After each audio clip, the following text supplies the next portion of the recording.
Hola a todos, el día de hoy vamos a ver el tema de neurotransmisores. Esta es una continuación del tema anterior de sinapsis. Ya explicamos cómo se transporta el neurotransmisor a lo largo del axón de la neurona, llega a la terminal presináptica y posteriormente la terminal presináptica libera este neurotransmisor y este neurotransmisor va a actuar sobre la neurona posináptica. Empezamos primeramente con la clasificación perteneciendo a la naturaleza del neurotransmisor, hablando de los ésteres de colina. El primer neurotransmisor que vamos a tratar será la acetilcolina. Tenemos que recordar en cada neurotransmisor en qué regiones va a actuar ese neurotransmisor, cuál va a ser su función en esas regiones, es decir, si es estimulante o es inhibidor, y algunas otras características acerca de su liberación. La primera función que tenemos que recordar, y lo vamos a ver en el tema de músculo, es que recuerda bien, la acetilcolina es el principal o es el neurotransmisor que actúa como estimulante en la unión neuromuscular. La terminal presináptica, esta neurona motora, que de hecho, si tú recuerdas, su soma, si dibujamos aquí a la médula espinal, tenemos a la médula espinal, sustancia gris en medio y sustancia blanca periféricamente. La región anterior de la médula espinal contiene somas de neuronas motoras, o sea, motoneuronas. Y esas neuronas motoras van a extender sus prolongaciones, sus axones, y terminan inervando al músculo esquelético. El músculo estriado esquelético, entonces esas neuronas están liberando hacia él acetilcolina. ¿En qué otra región las vamos a encontrar?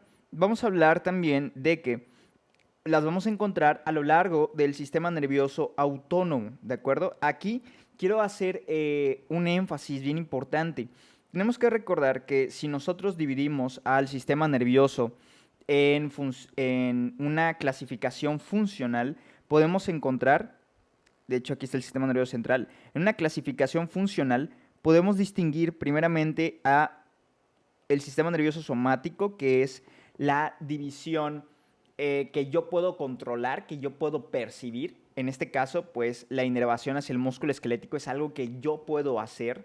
Pero también tenemos otra clasificación, que es el sistema nervioso autónomo. Autónomo.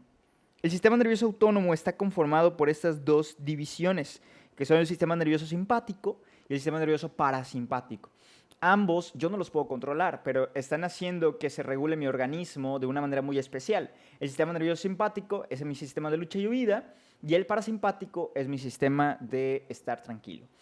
El sistema nervioso simpático y parasimpático se caracterizan porque es un repaso de anatomía, de neuroanatomía, se caracterizan porque vamos a tener nosotros a una neurona preganglionar en cada uno, tanto en el simpático como en el parasimpático, neuronas preganglionares y también neuronas postganglionares.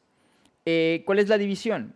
Que las postganglionares, su soma, están en un ganglio, ganglio. Entonces, la preganglionar estimula a la postganglionar, que está en el ganglio, y la postganglionar va a inervar directamente a los órganos, efectores, los que finalmente van a hacer la función.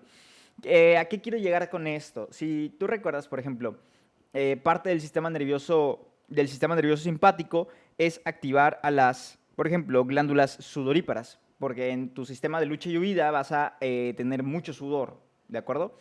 Y el sistema nervioso parasimpático, por ejemplo, estimula la peristalsis intestinal. Entonces, ¿a qué quiero llegar con esto? Quiero que entendamos que la acetilcolina va a funcionar como un neurotransmisor en ambos sistemas, pero en regiones específicas. Tienes que aprenderte lo siguiente. La acetilcolina actúa sobre todas las terminaciones preganglionares. Aquí está la acetilcolina, aquí está la acetilcolina. Todas las terminaciones de las fibras preganglionares, ahí va a actuar la acetilcolina, ¿de acuerdo? Es decir, en todas las terminaciones del sistema nervioso autónomo actúa la acetilcolina. Y aquí, de hecho, como la médula suprarrenal es considerada, de hecho, un ganglio del sistema simpático, también tiene una terminación para la acetilcolina. Las Si tú recuerdas, la médula suprarrenal, lo vimos en histología, la médula suprarrenal libera catecolaminas y la médula suprarrenal es estimulada por la acetilcolina. Entonces también ella tiene terminales para, o vaya, tiene receptores para la acetilcolina. Muy bien, entonces todas las neuronas preganglionares van a tener acetilcolina como neurotransmisor, ¿sí? Y las terminaciones postganglionares únicamente del sistema nervioso parasimpático, aquí están, van a tener terminaciones para la acetilcolina, ¿de acuerdo? Eso es importante. Hay una excepción en el sistema nervioso simpático, y lo vamos a ver en el segundo parcial, correspondiente a las glándulas auríparas, pero no es necesario que te la aprendas. Por el momento es nada más, recuerda, todas las terminaciones preganglionares, todas, del simpático y parasimpático, y las postganglionares del parasimpático. Y esto no es importante, pero también viene allí en tu libro, también se distribuye la acetilcolina a través de todo el complejo prosencefálico basal, a través de los núcleos basales, por ejemplo, y también a las regiones del hipocampo. El hipocampo aproximadamente, vamos a poner, queda por aquí, el hipocampo, y a través de toda la neocorteza se distribuye la acetilcolina. Es un neurotransmisor también del sistema nervioso central. Estos tres son los que quiero que te aprendas de la acetilcolina. Hablando de los receptores de la acetilcolina, también te los van a preguntar, ¿ok? Todos estos receptores que te estoy mencionando corresponden a la función que va a tener la acetilcolina sobre diversos órganos. Necesito que te aprendas estos receptores porque te los van a preguntar.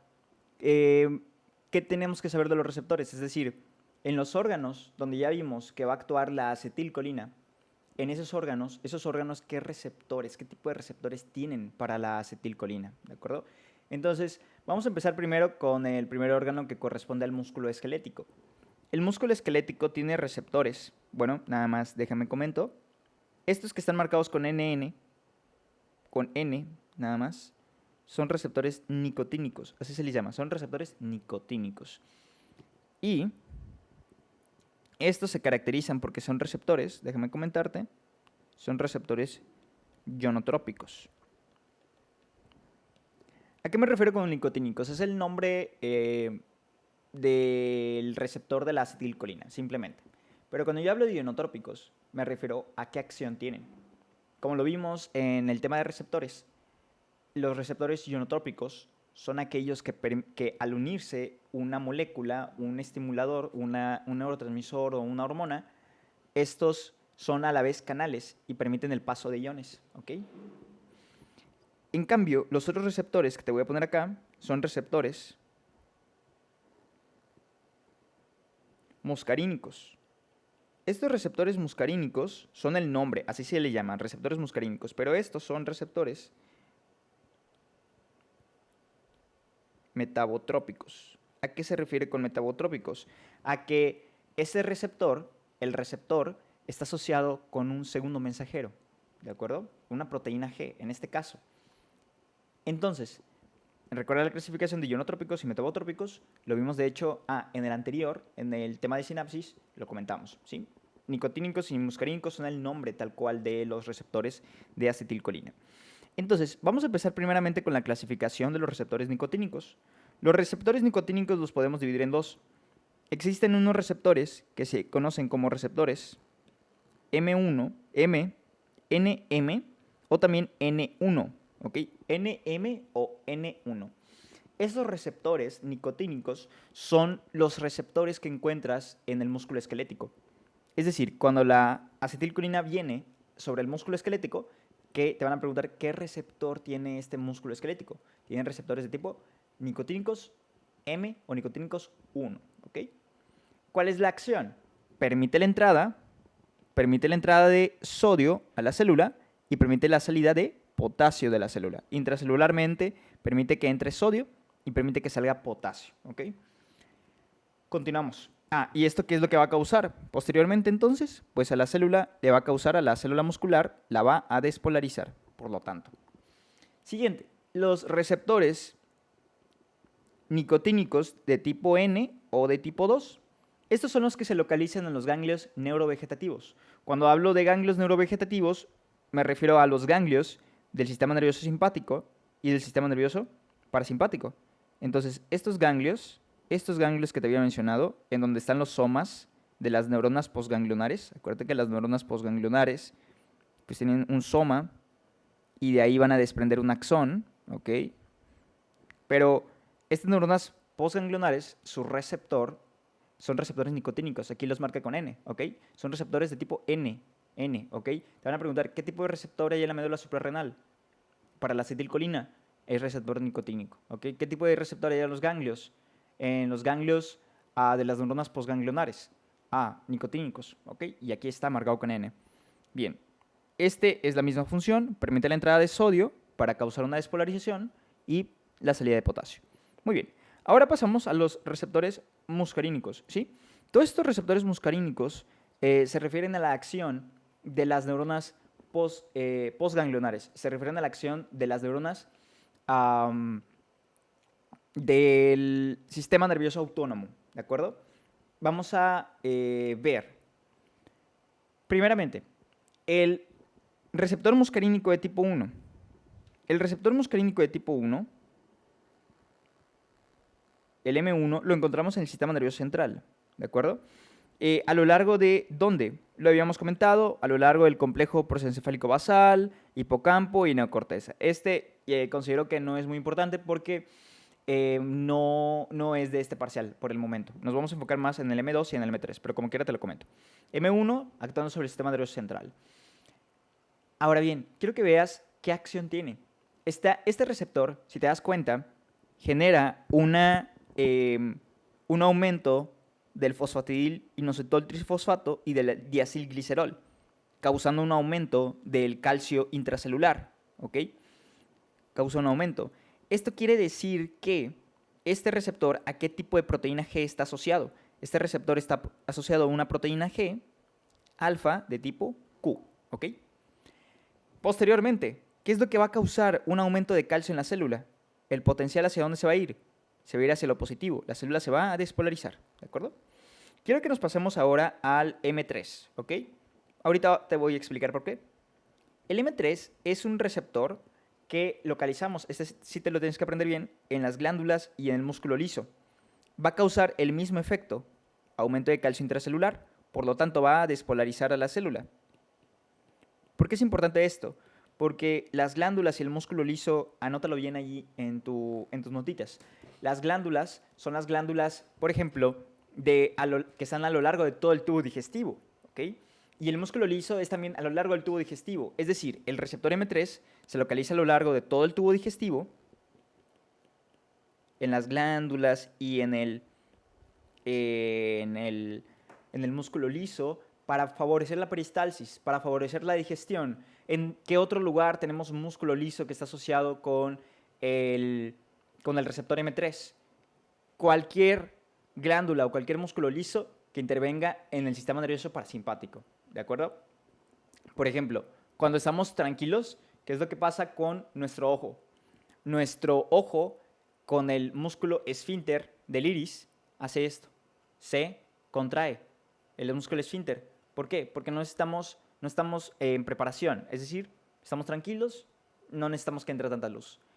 ¿Qué pasa con nuestros músculos ciliares también? El músculo ciliar, para hacer una acomodación, ¿qué es lo que pasa? El músculo ciliar, pues, dice, pues me voy a contraer. ¿Por qué? Porque, pues, la pupila, el cristalino, pues, que se haga chiquito, no ocupo tanta reflexión, no pasa nada. Entonces, está tranquilo. Entonces, ¿en dónde más? El M3, el parasimpático, también para orinar, los músculos de la vejiga, los esfínteres también, se relajan los esfínteres. ¿Por qué? Porque te va a permitir ir al baño, vas a hacer que se relaje tu cuerpo. Es ahí en donde están los receptores M3, en esas glándulas que te digo y en el músculo liso, ¿ok? Y ¿qué es lo que va a causar? Una despolarización, va a empezar una peristalsis y demás. Muy bien. Y por último, el receptor M5 también está en el sistema nervioso central, como el anterior, también provoca lo mismo. y causa una despolarización. ¿Qué quiere decir? Todas estas funciones de la acetilcolina, estos receptores están asociados con una activación. El que quiero que te aprendas más es el del M3, ¿ok? Es el del M3 por este momento, ¿sale? Está asociado a una proteína G-alfa-Q también. Y de los otros, quiero que te aprendas el M2, ¿ok? Fíjate qué es lo que hace el M2. El M2 es una proteína, es un receptor que disminuye la cantidad de AMP cíclico, disminuye el AMP cíclico y aumenta las cantidades de potasio intracelular. ¿Qué quiere decir? Que la célula se va a hiperpolarizar, es decir, se va a hacer más negativa, va a ser menos excitable. ¿Y qué función tiene en el corazón? En el corazón tiene una función de disminuir la frecuencia cardíaca, disminuir la fuerza de latido. Entonces, estos receptores tienen que ver con la función parasimpática de la acetilcolina, ¿de acuerdo? Entonces, esta función del sistema nervioso autónomo hace que te relajes, esto actuando en el corazón. ¿Por qué? Porque ya no necesitas tanta fuerza, ya no necesitas tanta frecuencia cardíaca cuando estás relajado o relajada. Muy bien. Y por último, los M4 tienen una acción similar, pero en el sistema nervioso central igual causa una hiperpolarización. ¿Okay? Te relaja. Entonces, por favor, los que quiero que te aprendas más son el M2 y el M3. Son lo contrario. El M2 causa una disminución de AMP cíclico, entonces disminuye la excitabilidad celular, eso es en el corazón, y en el M3 provoca una despolarización de las glándulas y del músculo liso, sobre todo el tubo digestivo. Perfecto. Vamos a pasar a lo siguiente. Hablando un poquito acerca de la síntesis y la degradación, quiero que recuerdes también que este neurotransmisor se produce por la unión de esta molécula que es la colina junto con la acetil-CoA, que proviene de hecho de las mitocondrias del ciclo de Krebs. Estas entran en una vesícula, posteriormente se unen por la acetilcolintransferasa y pues se libera la acetilcolina, como lo podemos ver acá, ¿de acuerdo? Esta acetilcolina pues va a actuar sobre los receptores que te he comentado. Es importante mencionar que cuando hablas de, ojo esta palabra, colinorreceptores, cuando hables de la palabra colinorreceptores o cuando hables de un receptor, es lo mismo a receptor colinérgico, se refiere a literalmente receptores para acetilcolina. Todos los que te mencioné hace un momento son colinorreceptores, son receptores de la acetilcolina, son receptores colinérgicos, ¿ok? Bien. Entonces la acetilcolina pues actúa sobre los diversos tipos de receptores que te he comentado dependiendo de la ubicación de que nosotros estamos mencionando. Esta acetilcolina, en cuanto a la degradación, bien importante, recuerda la acetilcolinesterasa, aquí tenemos la enzima. Esta acetilcolinesterasa se encarga de degradar a la acetilcolina y la convierte en acetato y colina. De estas, la colina puede regresar, puede retornar a la célula para ser reutilizada. Y aquí podemos ver al transportador, es un cotransporte de sodio-colina. Recuerda bien que el sodio-colina, al ser un cotransporte, pues es un transporte activo secundario. Esta acetilcolinesterasa es bien particular porque así como puede estar funcionando de una manera normal, también podemos inhibirla incluso en algunas patologías que de hecho te comentaré en unos breves instantes. Vamos a ver patologías, eso es bien clave, eso es bien fundamental para el examen. Vamos a empezar hablando de esta toxina. Esta toxina se conoce como curare. El curare, tienes que recordarlo muy bien, el curare, acuérdate bien de su actividad. El curare actúa y bloquea los receptores de tipo NM, ¿de acuerdo? Los receptores de tipo NM son los receptores de tipo N1. ¿Qué quiere decir? Estos receptores, ¿recuerdas en dónde se encontraban? Se encontraban en el músculo esquelético, ¿ok? Son los receptores del músculo esquelético. Entonces, ¿qué es lo que va a causar? El curare. El curare es una toxina que te va a causar una parálisis flácida, es decir, no vas a poder mover tus músculos esqueléticos y ¿qué es lo que te preocupa más? Una depresión respiratoria porque el diafragma está hecho de músculo esquelético. Este curare se conoce porque es utilizado como toxina por algunos grupos de personas que la utilizan como protección. Entonces lanzan unas púas con este veneno, con curare, y para atacar a sus enemigos y ¡pum! Si te pica, pues ya te inyectas la toxina y pues mueres por una depresión respiratoria. Es muy letal el curare. Pasamos ahora a esta toxina. Esta toxina es la toxina botulínica. La toxina botulínica, de hecho, es sintetizada naturalmente por una bacteria que es el Clostridium botulinum. Y esta bacteria lo que provoca con esa toxina, es que inhibe la contracción. ¿Por qué? Bueno, cabe recalcar que esta toxina botulínica que te voy a comentar, más bien es una toxina artificial que se utiliza porque asemeja la actividad de esta toxina que es producida por la bacteria. Sin embargo, pues si te infectas por esta bacteria, pues te va a causar lo mismo, pero a nivel sistémico.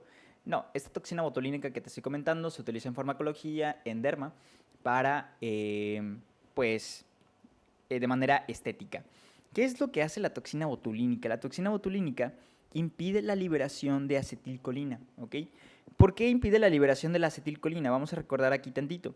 Si tú recuerdas, para que se unan las vesículas con la membrana de la terminal presináptica, necesitamos nosotros de la ayuda de unas proteínas, que son las proteínas del complejo SNARE, y de las proteínas del complejo SNARE tenemos al SNARE V y al SNARE T. La SNARE T se conoce como sintaxina y la SNARE V se conoce como sinaptobrebina. Al interactuar estas dos, ya la vesícula pues se une, ¿ok? Y también necesitamos de la ayuda de otra proteína que es la sinaptotacmina. Pero fíjate qué es lo que hace la toxina botulínica. Inhibe a la sinaptobrebina. ¿Qué quiere decir? Impide que se fusionen las vesículas a la terminal presináptica. Es decir, inhibe la liberación de la acetilcolina. Porque se une, eso es pregunta de examen, a la sinaptobrebina. Entonces, así, inhibimos la contracción del músculo esquelético. Y si inhibimos la contracción del músculo esquelético, ve todas esas arruguetas que yo tengo aquí arriba. Si lo hago así, ¿por qué se están formando? Porque yo estoy contrayendo mis músculos faciales, ¿ok? Y eso es lo que ocurre a lo largo de la vida. A lo largo de la vida, tú vas contrayendo más los músculos faciales y se van quedando marcas en la piel. Entonces, la toxina botulínica impide que sigas contrayendo esas zonas y las relaja. Entonces, de manera estética, para eso sirve de manera estética, para que no se formen arrugas en la piel. Bien, pasamos ahora a esta enfermedad bien importante, la miastenia gravis. La miastenia gravis se caracteriza porque, ojo, es una enfermedad autoinmune en la cual se desarrollan autoanticuerpos.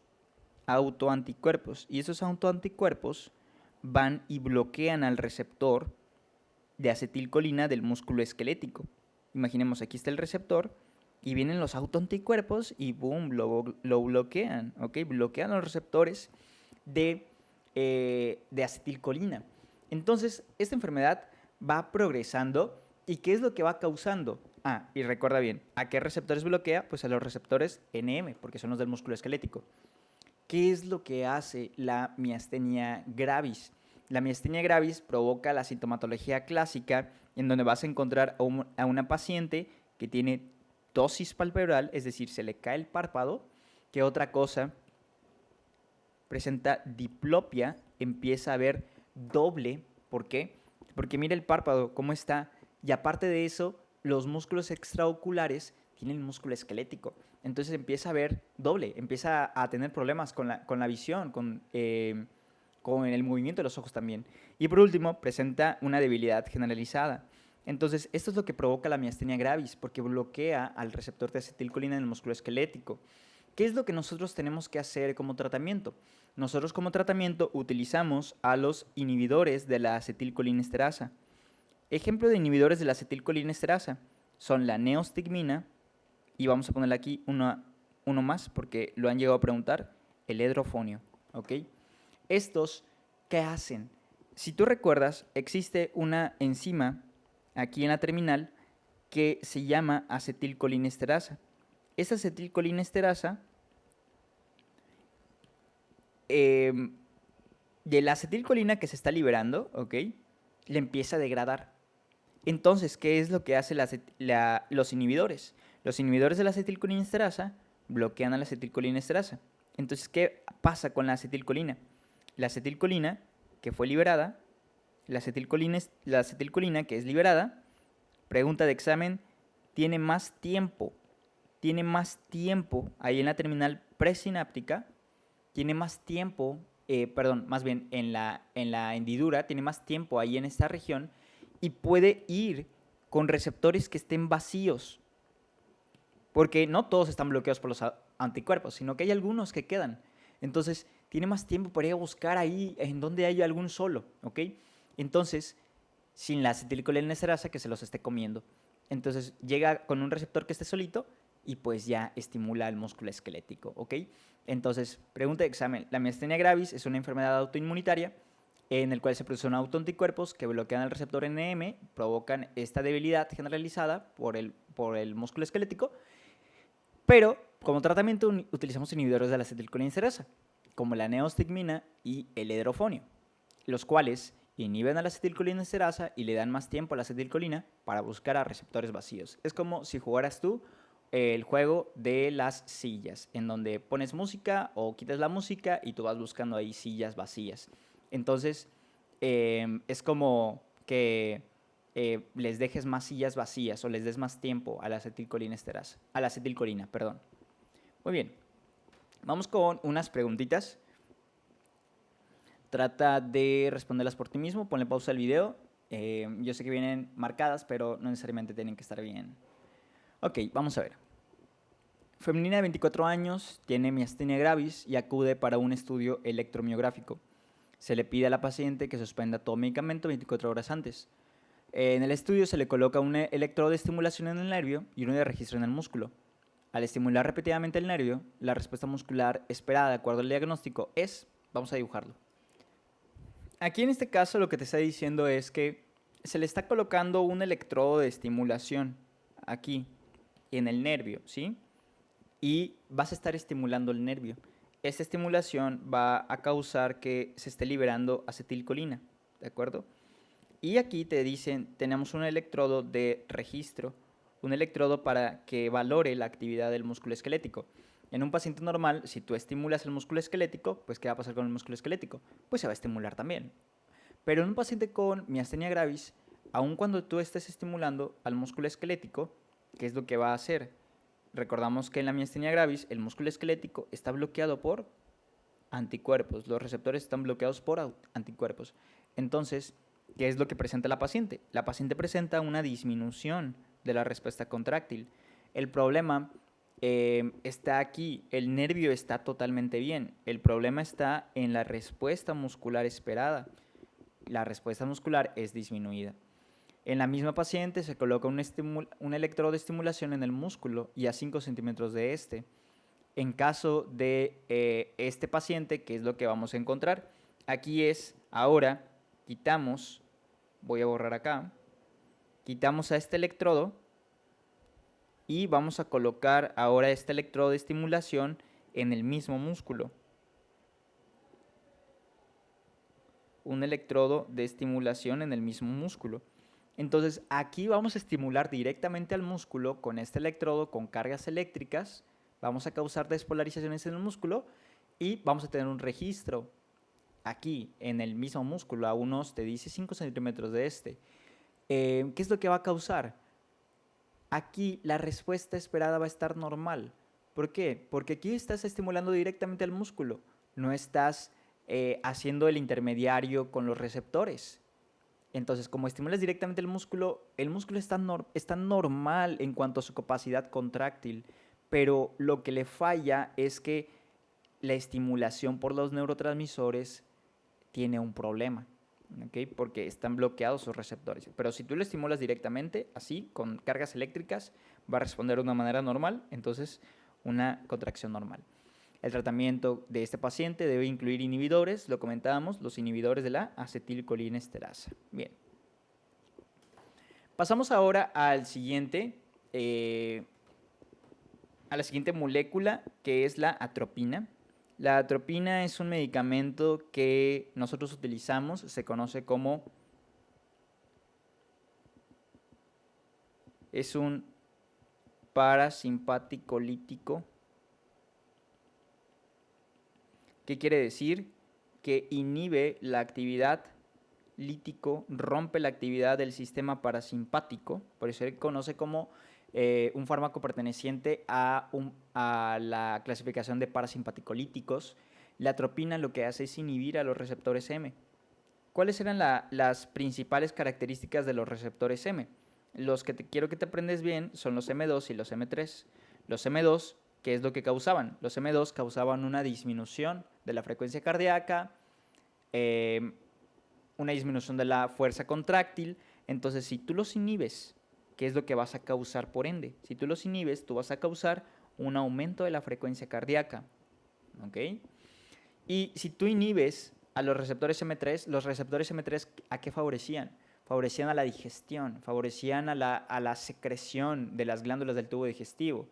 ¿Qué es lo que vas a causar? Vas a causar el cierre de esfínteres, vas a inhibir la peristalsis, vas a inhibir las secreciones.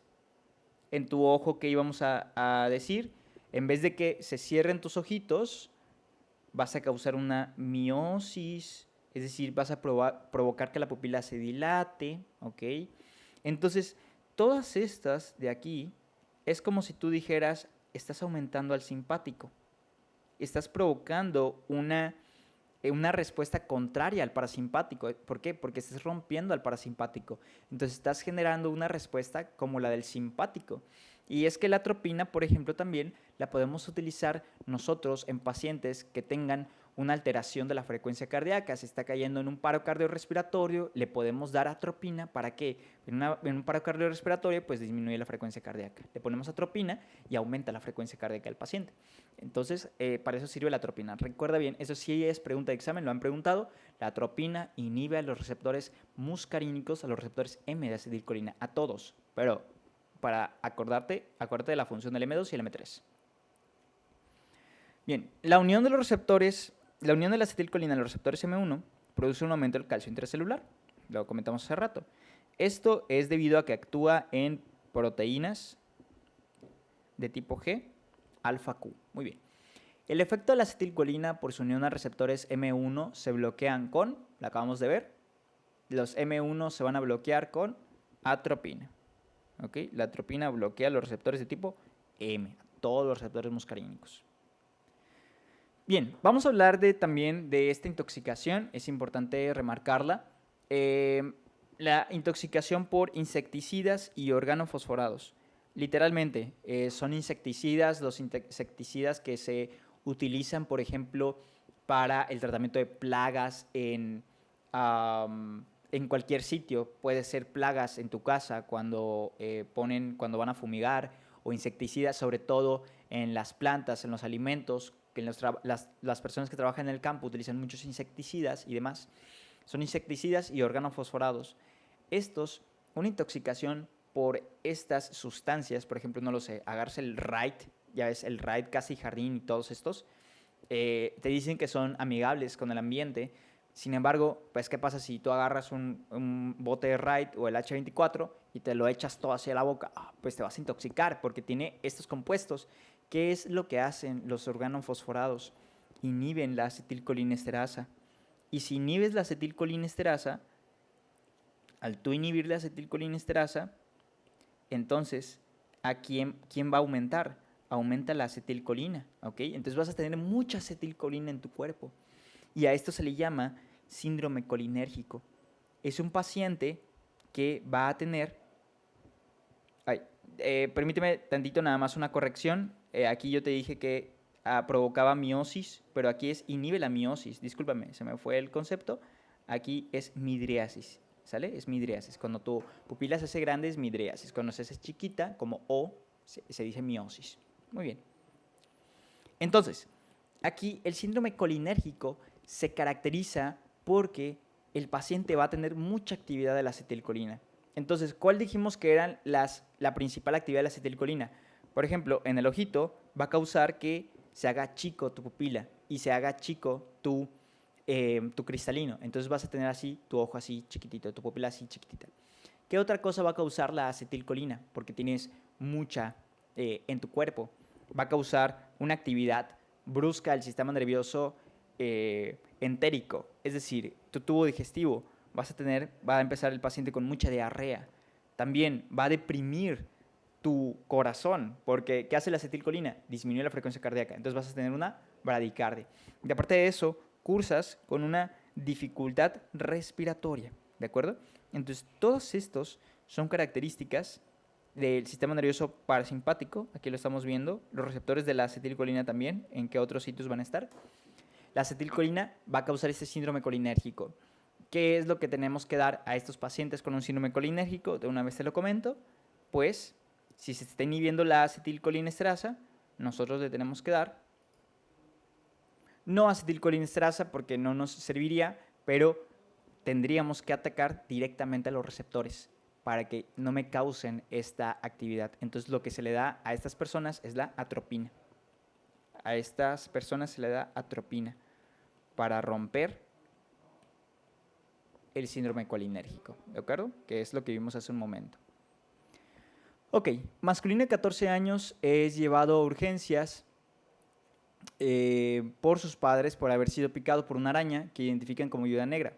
La toxina de este arácnido aumenta la permeabilidad de la membrana presináptica al calcio, por lo que a nivel de la sinapsis muscular, la liberación de acetilcolina se va a encontrar. Eso es importante.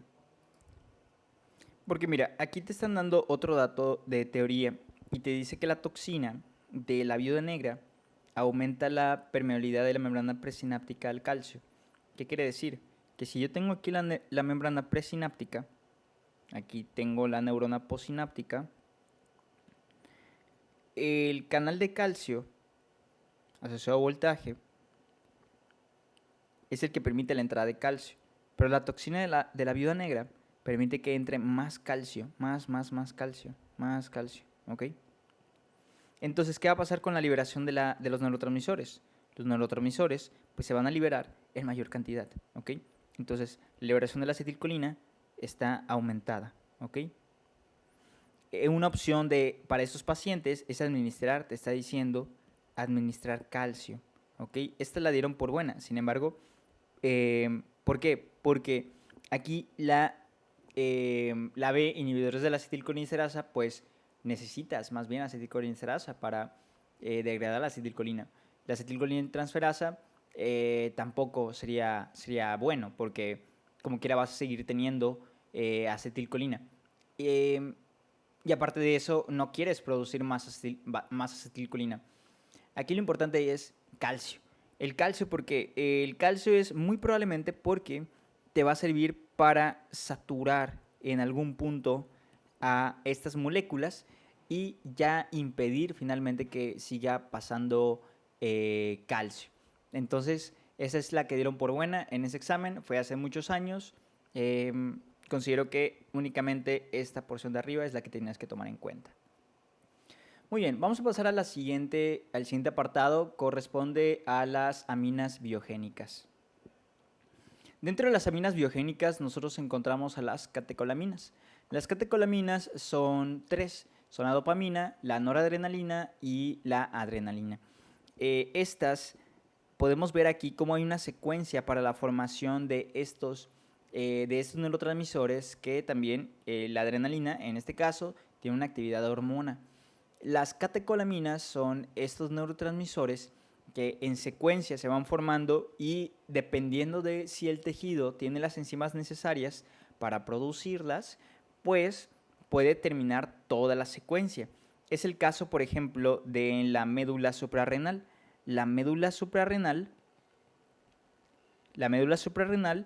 tiene la enzima necesaria para convertir la noradrenalina a la adrenalina. Es decir, tiene todas las enzimas de la vía, pero tiene esta última. Entonces, por eso la médula suprarrenal es el principal sitio de producción de la adrenalina. Todos los demás sitios que producen catecolaminas producen nada más dopamina o se quedan hasta la noradrenalina, pero la médula suprarrenal llega hasta la adrenalina. Ejemplo de esto son en el sistema nervioso y llegan a la noradrenalina igualmente en el sistema nervioso. Ahora bien, Las catecolaminas vamos a mencionar porque nos podrían preguntar un poco acerca de las enzimas. Tienes que saber primeramente que las catecolaminas empiezan su formación a través de un aminoácido que es la tirosina. Pregunta de examen, la tirosina. Todas las catecolaminas empiezan con la tirosina. De ahí se hidroxila la tirosina por medio de la tirosina hidroxilasa y generamos L-dopa, ¿ok? L-dopa. De hecho, esta L-dopa es la que utilizamos como medicamento para el Parkinson.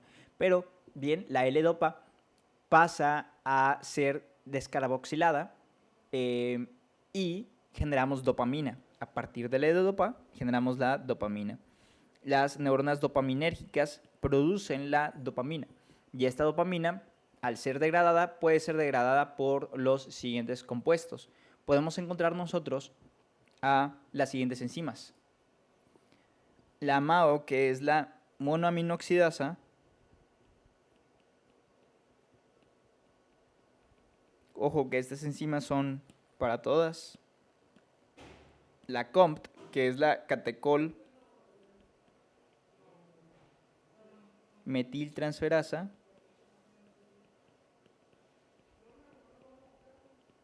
y una combinación de las dos, la MAO y la COMT. Aquí nos dan estos sustratos que quedan al final de la degradación. Sin embargo, lo importante es aquí conocer las enzimas que sirven para degradarlas. Después de la dopamina podemos generar noradrenalina a través de la dopamina beta hidroxilasa. Y la noradrenalina se produce por las neuronas noradrenérgicas. Las neuronas noradrenérgicas producen la noradrenalina. Esta noradrenalina, de igual manera, es degradada por la MAO, por la COMT y por ambas. Y aquí lo importante después de esto es, la noradrenalina pasa a la adrenalina por esta enzima, la feniletolamina N-metiltransferasa, y es producida por neuronas adrenérgicas, ¿ok? ¿Pero dónde están esas neuronas adrenérgicas? Te comentaba, en la médula suprarrenal. En la médula suprarrenal es el sitio donde encuentras esta enzima para poder ya terminar la vía y generar adrenalina. Y ya de la médula suprarrenal es el principal órgano que produce la adrenalina. Esta adrenalina ya se degrada por estas enzimas, pero fíjate bien qué es lo que va a ocurrir.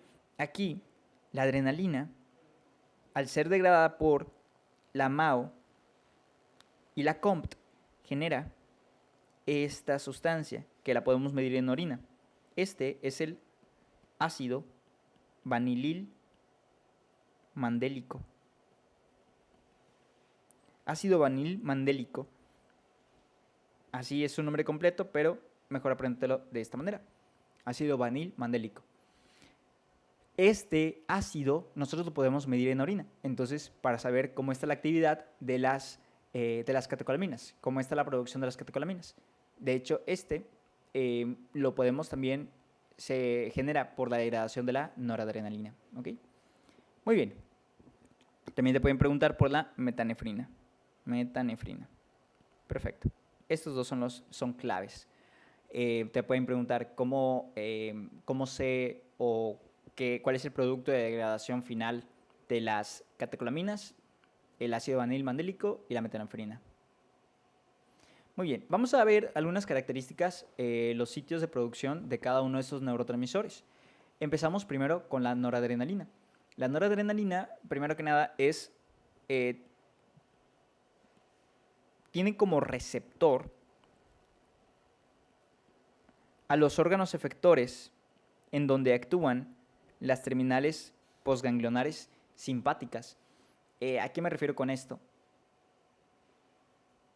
Aquí está. El sistema nervioso simpático. Aquí tenemos una ejemplificación del sistema nervioso simpático.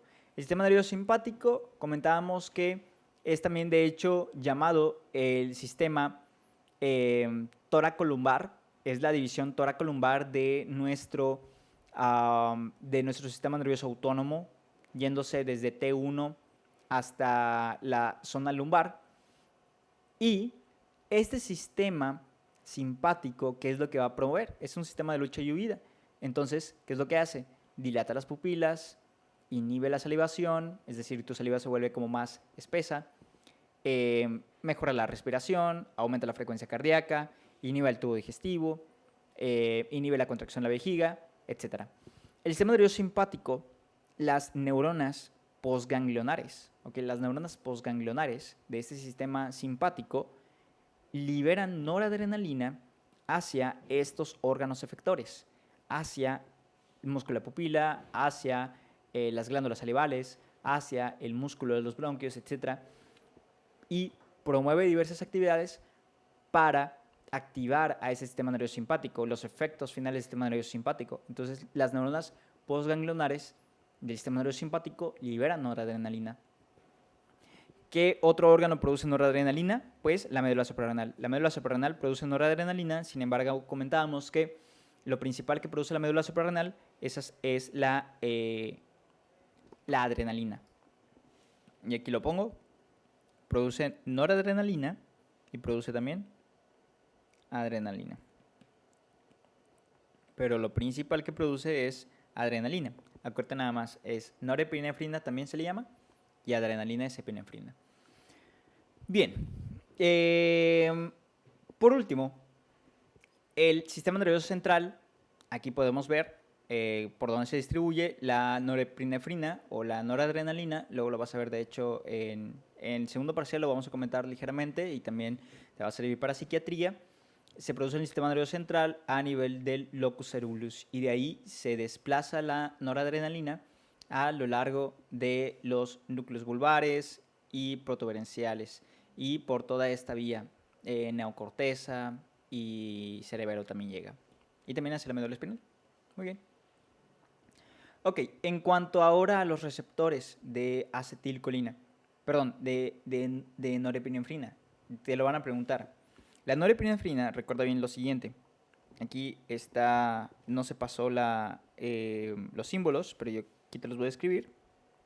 Alfa 1, alfa 2, beta 1, beta 2, beta 3. Muy bien. Recuerda bien lo siguiente.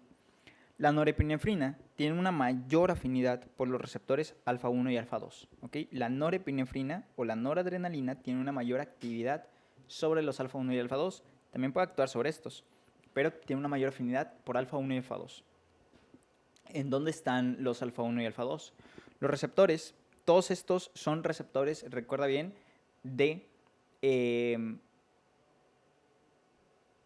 son receptores de noradrenalina y de adrenalina.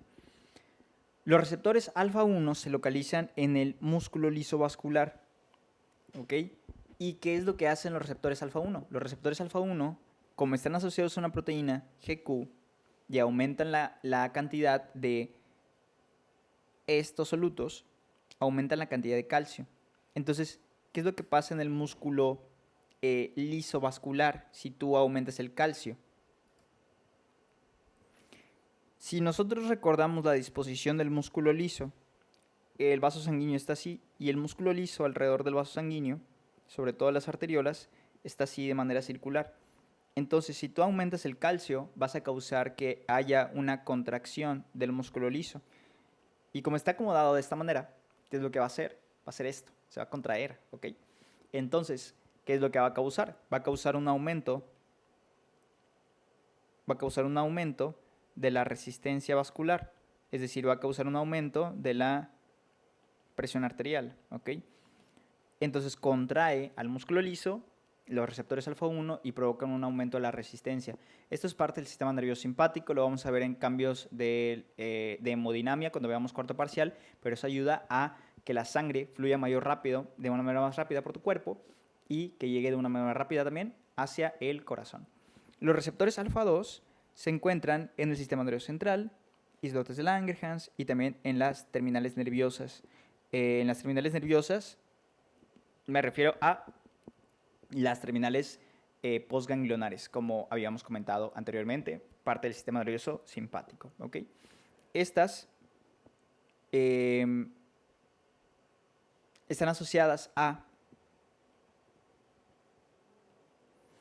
una proteína G inhibidora que inhibe a la adenilciclasa y por lo tanto disminuye el AMP cíclico y provoca una hiperpolarización porque saca potasio. Muy bien, entonces aquí tiene una función, los alfa 2 tienen una función inhibidora. Nada más para que recuerdes esto, tiene una función inhibidora en algunas partes del sistema nervioso, en los islotes y también en algunas regiones en donde se ocupe inhibir. Muy bien, ahorita voy a comentar los beta porque esos le pertenecen más, son más específicos, pero para la adrenalina. La adrenalina, como te comentaba, la adrenalina se produce principalmente en la médula suprarrenal, ¿ok? Y de la médula suprarrenal y se libera, ¿en dónde? Se libera por las terminales postganglionares simpáticas, ¿de acuerdo? La glándula suprarrenal, aquí la tenemos, aquí está la médula suprarrenal. La médula suprarrenal, pues técnicamente las células que están ahí son neuronas postganglionares, entonces se libera ahí la adrenalina. La adrenalina, ¿qué función tiene? La adrenalina sale y viaja por la sangre y por eso tiene una actividad de hormona, viaja por la sangre y actúa ¿en dónde? Principalmente sobre los receptores beta. Tiene mayor afinidad por los beta, aunque también puede actuar en los alfa. La adrenalina, ¿qué es lo que provoca? Fíjate cómo en el miocardio, en el músculo liso bronquial y en el músculo adiposo, está asociado a una proteína GS que aumenta la actividad de anheliciclasa, aumenta el AMP cíclico y por ende causa una estimulación. ¿Ok? Causa una estimulación. En este caso, en el miocardio, al causar una estimulación, aumenta la frecuencia cardíaca. Músculo liso bronquial causa una broncodilatación. Y en el tejido adiposo, pues son receptores que ayudan también a la liberación de ácidos grasos hacia la sangre, como parte del metabolismo. Aquí, ¿qué quiero que te aprendas? Entonces, puedes ver cómo cuando el sistema simpático está activado, la adrenalina, ¿qué es lo que está haciendo? La adrenalina está aumentando tu frecuencia cardíaca, está haciendo que mejores tu respiración porque provoca una broncodilatación y aparte también se libera noradrenalina o norepinefrina, actuando sobre los receptores alfa, bloqueando al músculo liso vascular, ¿ok? Vaya, más bien no bloqueándolo, sino contrayéndolo para que aumente la resistencia vascular periférica, que es lo que pasa cuando estás en el sistema nervioso simpático. Muy bien, y aquí podemos ver todas las características del simpático y del parasimpático. Esto vamos a ser más específicos en el segundo parcial. Aquí es nada más para que podamos entender y podamos saber en dónde están cada uno de los receptores. Continuamos ahora con la dopamina. La dopamina es producida en la sustancia negra, ¿okay? Ahí es liberada principalmente, aunque como hemos visto en los demás órganos, médula suprarrenal y demás, donde se produce noradrenalina y epinefrina, también se produce dopamina, pero la dopamina inmediatamente pasa y sigue la vía. Pero aquí, en la sustancia negra, en esta porción compacta, esta sustancia negra, aquí se produce la dopamina y ahí mismo se libera. Y la dopamina, por lo tanto, es un neurotransmisor importante en el sistema nervioso central, ¿okay? Está asociada con los núcleos, con los ganglios basales. Que los receptores de la dopamina, solamente quiero que conozcas, no es muy importante, pero son todos receptores metabotropos. El D1 y el D5 causan un aumento del AMP cíclico, es decir, una estimulación, y los demás receptores causan una inhibición, porque disminuyen el AMP cíclico. Nada más quiero que recuerdes que la dopamina es producida por la sustancia negra, y la dopamina también es el neurotransmisor afectado. ¿En qué enfermedad? En la enfermedad de Parkinson. Muy bien, aquí podemos ver algunos efectos que podemos ver como este ya es un esquemita, pero de lo que pasa con la noradrenalina. La noradrenalina, debí poner el esquemita anterior, antes, pero bueno, la noradrenalina, ¿qué es lo que pasa? Pues se está uniendo aquí a los receptores, ojo, adrenérgicos. Los receptores adrenérgicos o noradrenérgicos, porque es de la noradrenalina. Estos receptores son los receptores, pues, para como te había comentado, para estos neurotransmisores anteriores. ¿Qué otra cosa podemos comentar aquí? Podemos ver, eso ya es muy clavado, pero también para que esté completa la clase, tenemos unos receptores que son unos receptores que sirven para recapturar, ¿ok? Recapturar noradrenalina y dopamina también. Aquí lo podemos ver. Vamos a ver. El net. Aquí está. No, aquí está abajo, perdón. El NET, aquí podemos ver cómo sirve para recapturar a estos neurotransmisores y volver a utilizarlos. De acuerdo. Y aquí podemos ver cómo, esto lo voy a comentar al final, pero con la noradrenalina también se libera ATP, que también funciona como un neurotransmisor, pero lo voy a comentar hasta el final como un dato extra. Bien. La unión de la noradrenalina a receptores beta 1 produce un aumento del AMP cíclico y en consecuencia el cierre de los canales de potasio. Esto es debido a que la noradrenalina activa proteínas, aquí conoce los receptores también, que proteínas aumentan el AMP cíclico, los receptores GS. ¿Okay? No es necesario que te sepas, de hecho, aquí tanto el receptor que tienen, o sea, que están acoplados, porque muchas veces en el examen te lo ponen así. Te ponen qué es lo que causa un aumento del AMP cíclico, pues ya sabes que los GS en general. En este caso, los canales de potasio corresponden a canales, son quimiosensibles. ¿Por qué son quimiosensibles? Porque, primero que nada, está la noradrenalina actuando sobre este receptor y de aquí causa una activación de las proteínas G, aumenta el AMP cíclico y este propio aumento del AMP cíclico va a causar que se inhiban los canales de potasio. Pero esta inhibición de los canales de potasio es por esta misma vía, es por estímulos químicos, no es por nada eléctrico, no es por nada mecánico, es quimiosensible. Si la noradrenalina finalmente produce cierre de canales de potasio en la célula postsináptica, en esta célula se produce una despolarización. ¿Por qué? Porque el potasio se acumula. ¿Okay? Y eso es lo que causa el receptor GS. Paciente con una broncoconstricción necesita ser hospitalizado. ¿Cuál es el receptor que se debe activar para producir una broncoconstricción? ¿Qué receptor necesitas activar para producir una broncoconstricción? Bien, aquí... ok. Está preguntando de quién le causó la broncoconstricción. Ojo ahí, porque si el examen te dice broncoconstricción, a lo mejor podríamos decir, ok, es que está broncoconstriñido, pero necesita ser broncodilatado en realidad. Pero no, te está diciendo broncoconstricción. Y aun cuando esté mal redactado el examen, así lo tienes que tomar. Ok, en este caso, el que causa una broncoconstricción son los receptores muscarínicos. El parasimpático provoca una broncoconstricción. ¿Qué enzima se necesita para transformar la L-dopa a dopamina? Habíamos visto que era la enzima, la descarboxilasa. La descarboxilasa. Muy bien. Aquí tenemos más preguntas. Pasamos ahora al neurotransmisor que es la serotonina. La serotonina también es una amina biogénica.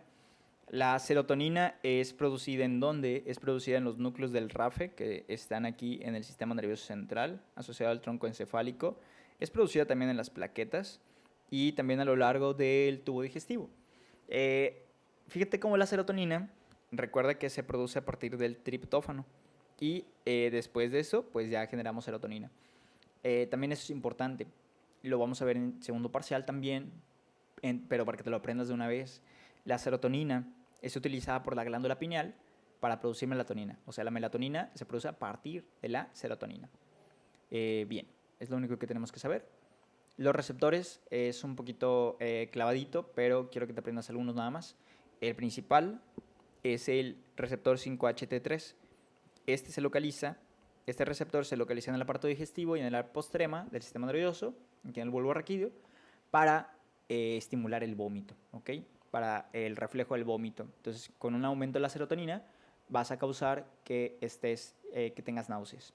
También está a lo largo del tubo digestivo, como lo podemos ver acá, y provoca entonces peristaltismo, contracción del músculo liso en el tubo digestivo. Y aquí podemos ver la liberación de la serotonina. La serotonina lo representa como 5-HT, entonces por eso tienes aquí, todos son 5-HT. Los receptores 5-HT y son de tipo 3, 4, 6, 7, 2, etc.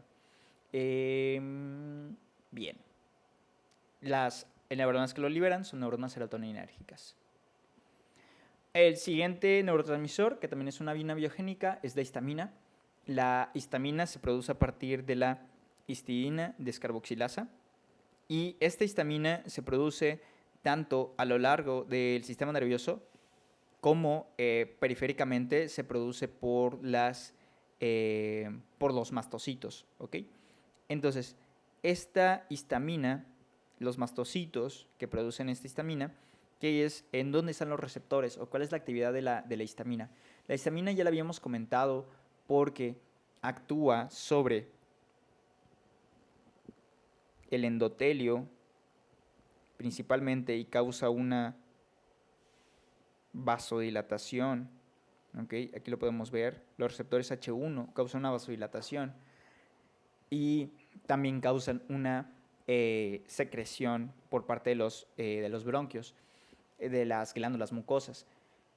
¿Qué hace la histamina en estas regiones periféricas? La histamina lo que hace es te provoca un cuadro de resfriado, es decir, te pone la nariz rojita, te inflama, ¿de acuerdo? Empiezas a secretar moco. Entonces, por eso tenemos unos fármacos que son antihistamínicos. Los antihistamínicos, ¿qué es lo que provocan? Los antihistamínicos quitan la histamina y te provocan una menor sintomatología. También encontramos nosotros receptores H2 en la mucosa del estómago y en el miocardio también. Estos receptores H2, ¿qué es lo que provocan? Aumentan la secreción de ácido gástrico. Entonces, también si nosotros tenemos algún malestar en el estómago por hiperproducción de ácido, tenemos también inhibidores para este receptor y calmar la producción de ácido gástrico. En cuanto a los receptores H1, es importante mencionar lo siguiente. Los receptores H1, te mencionaba, los receptores H1, cuando son activados por la histamina, te provocan un cuadro de resfriado. Entonces tú puedes utilizar algunos medicamentos que son antihistamínicos, son antihistamínicos, anti-H1, del receptor H1. Por ejemplo, la clorfenamina. La clorfenamina es un antihistamínico, ¿sí? La clorfenamina está en los productos que se venden en las farmacias, los antigripales. ¿Qué es lo que causa la clorfenamina, sin embargo? Como también tienes receptores H1 en el cerebro, la clorfenamina puede pasar la barrera hematoencefálica y puede causarte una depresión de tu sistema nervioso central, es decir, te puede adormilar, ¿ok? En cambio, se desarrollan otros antihistamínicos igual para H1, que son, por ejemplo, la loratadina. Estos ya no atraviesan la barrera hematoencefálica, entonces ya no causan una actividad en tu sistema nervioso y ya no causan sueño, solamente causan los síntomas de resfriado sin causarte sueño, ¿ok? Entonces, para que veas que la histamina actúa sobre estas regiones. Principalmente quiero que te aprendas los H1, estos dos, y H2 de la mucosa gástrica. Bien, ahorita vamos a hablar de otra amina biogénica, pero ya al final. Vamos a pasar ahora a los aminoácidos. Como primer neurotransmisor de este grupo, el más importante, el que te tienes que saber de ley, el glutamato. Este neurotransmisor, pregunta de examen, es el principal excitador, el principal neurotransmisor excitador del sistema nervioso central. Aquí me refiero al sistema nervioso central hablando de todo el área del encéfalo, correspondiente al cerebro, cerebelo, y también a la médula espinal. En los receptores, ¿cuáles son los receptores que encontramos en los tejidos en donde va a actuar el glutamato? Existen 3 receptores importantes. Todos estos son ionotrópicos. Están los receptores NMDA, los receptores AMPA y los receptores kainato, ¿okay? También existen otros que no es importante aprenderte, los metabotrópicos. Los metabotrópicos están asociados a una proteína GQ, por eso aumentan el IP3, el deacilglicerol y disminuyen la cantidad de MP cíclico porque no están asociados al MP cíclico. Ok, el glutamato, antes de empezar, nada más que sepas que el glutamato es producido a partir del alfa-cetoglutarato, el alfa-cetoglutarato, que es parte también del metabolismo de la célula, y este glutamato, al ser liberado, pues aquí hay diversos tipos de receptores de glutamato. Pueden ser ionotrópicos o metabotrópicos, sin embargo, los que te interesan a ti son los ionotrópicos, ¿ok? Son los importantes. El glutamato puede ser recapturado por este cotransporte asociado con sodio. Ok, el glutamato, aquí tenemos los receptores. Los receptores más importantes que te tienes que saber son los receptores de tipo NMDA. Y nada más para que tengas el nombre aquí completo, NMDA significa N-metil de aspartato. Esos son los receptores NMDA, ¿ok? Pregunta de examen. Estos receptores, al ser activados, provocan un aumento de sodio, y también un aumento de calcio intracelular. Ojo con el calcio, ojo con el calcio. Pregunta de examen. Cuando tú tienes un aumento del glutamato, esto puede hacer que la neurona que está liberando, fíjate, se está liberando aquí glutamato por la presináptica y luego la postsináptica, al ser estimulada por, como tiene este receptor NMDA, ¿qué es lo que va a hacer el glutamato? Va a hacer que esta célula meta sodio, pero aparte de eso, bien importante, que meta calcio. Pregunta de examen. Existe un efecto al aumentar el glutamato que se llama citotoxicidad.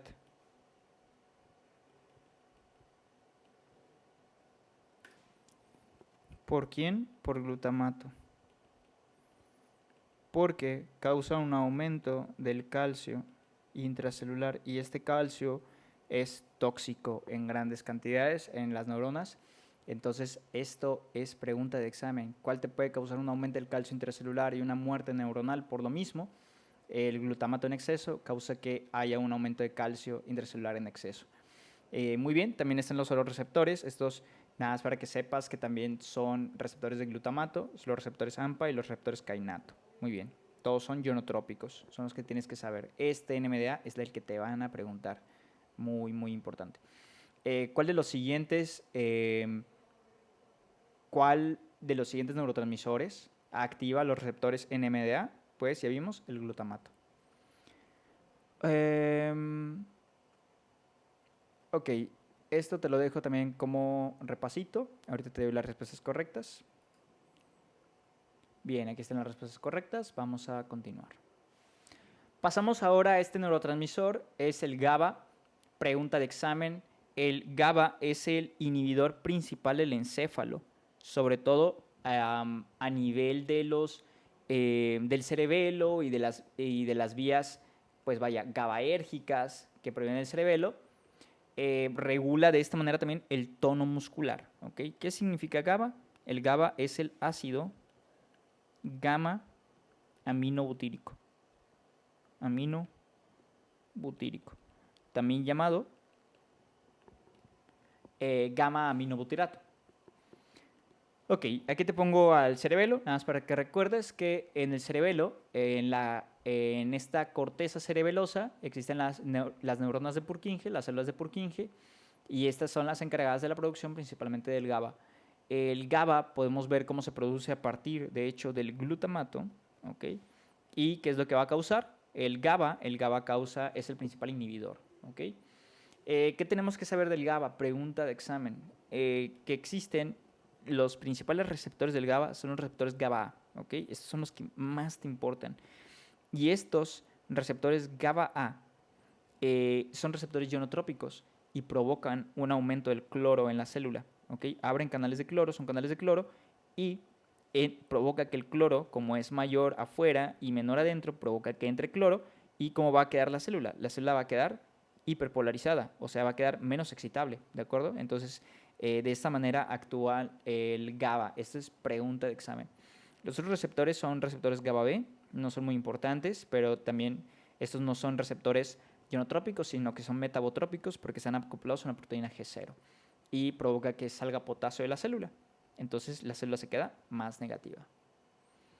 Pregunta de examen. El efecto de la toxina tetánica.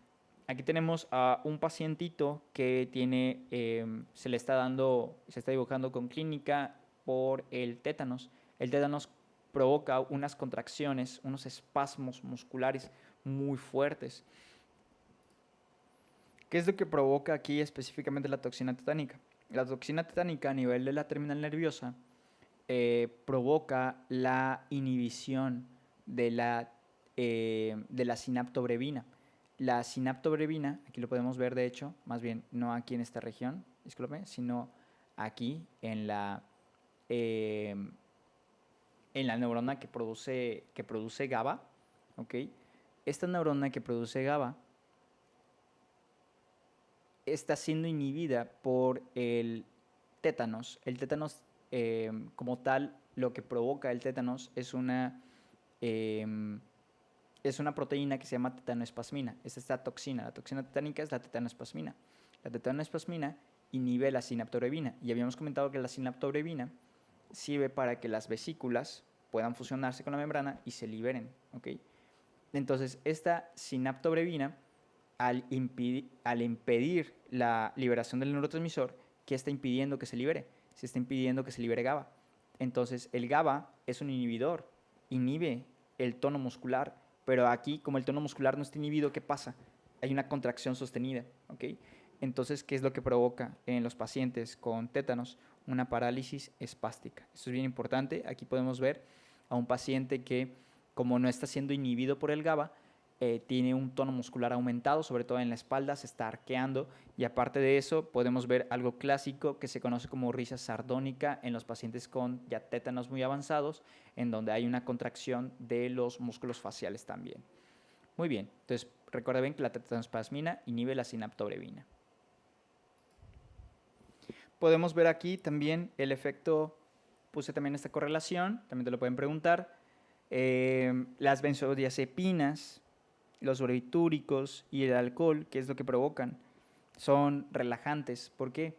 Porque estimulan al receptor del GABA, ¿ok? Entonces, imitan a la actividad del GABA. ¿Qué quiere decir?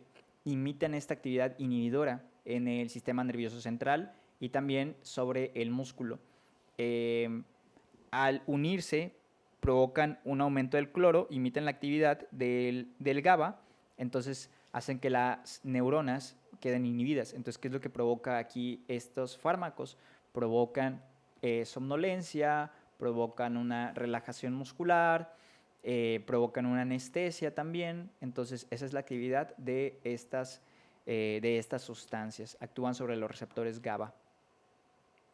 Bien, pasamos a la glicina rápidamente, solo para comentarte que la glicina es un inhibidor también y aumenta también la conductancia al cloro, al igual que el GABA, receptores GABA. Y por último tenemos unos últimos neurotransmisores, estos de negritas, te los comento porque, bueno, principalmente porque lo han preguntado en el examen, entonces no hay que dejar pasar por alto. La sustancia P pertenece a la clasificación de los neuropéptidos y esta sustancia P se localiza, voy a dibujarte aquí una médula espinal. Si nosotros tenemos aquí a la médula espinal y aquí tenemos al asta dorsal, aquí tenemos al ganglio de la raíz dorsal, recordamos que esas terminaciones son terminaciones sensitivas y aquí se van los nervios. Muy bien, aquí en este ganglio hay neuronas sensitivas, ¿ok? Son de la vía sensitiva. Y cuando estas neuronas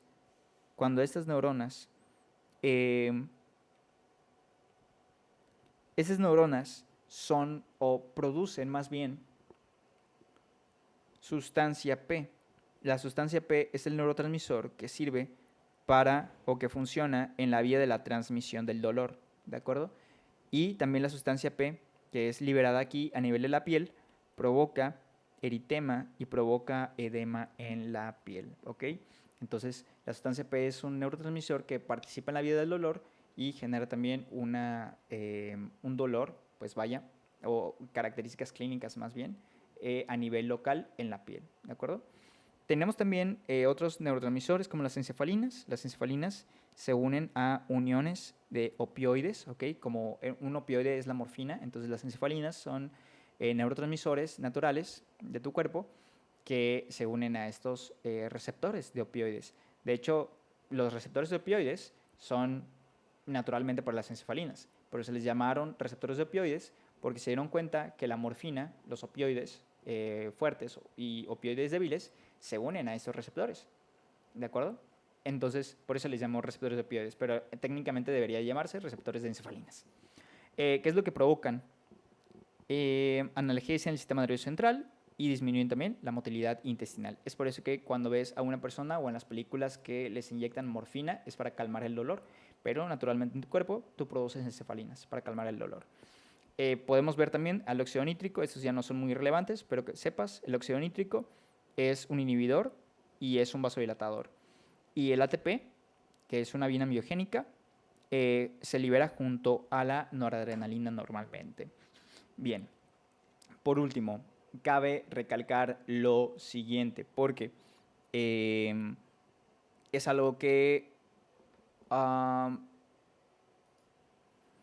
anteriormente se incluía en la clase, en esta clase, pero típico de pregunta de examen. Un comentario breve, como quiera voy a grabarte un video para incluirlo en la parte de fibras nerviosas, pero recuerda bien lo siguiente. En una neurona, a lo largo de la acción de la neurona, existen los canales de sodio activados por voltaje, ¿ok? Y pregunta de examen. Estos canales de sodio activados por voltaje son inhibidos por los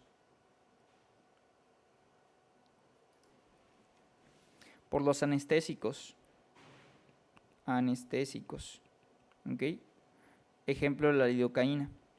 Pregunta de examen. Los anestésicos bloquean los canales de sodio. Entonces el sodio ya no puede entrar y ya no hay una despolarización. Esto te sirve para inhibir a los axones que intervengan en el dolor. ¿Ok? Y esos axones, ahí para que lo tengas anotado, son axones que no están mielinizados. Lo vamos a comentar, te lo voy a comentar en el video de clasificación de fibras nerviosas. Pero para que recuerdes, por favor, esto, ya aprovechando que te estoy hablando de puras correlaciones clínicas, también en este video aprovecho a decirte, la lidocaína inhibe a los canales de sodio activados por voltaje y de esta manera impedimos que se despolaricen las fibras de dolor, que son fibras que no están mielinizadas. De acuerdo, con esto acabamos el tema de neurotransmisores. Gracias. Aún no, espérate. Me falta esta parte.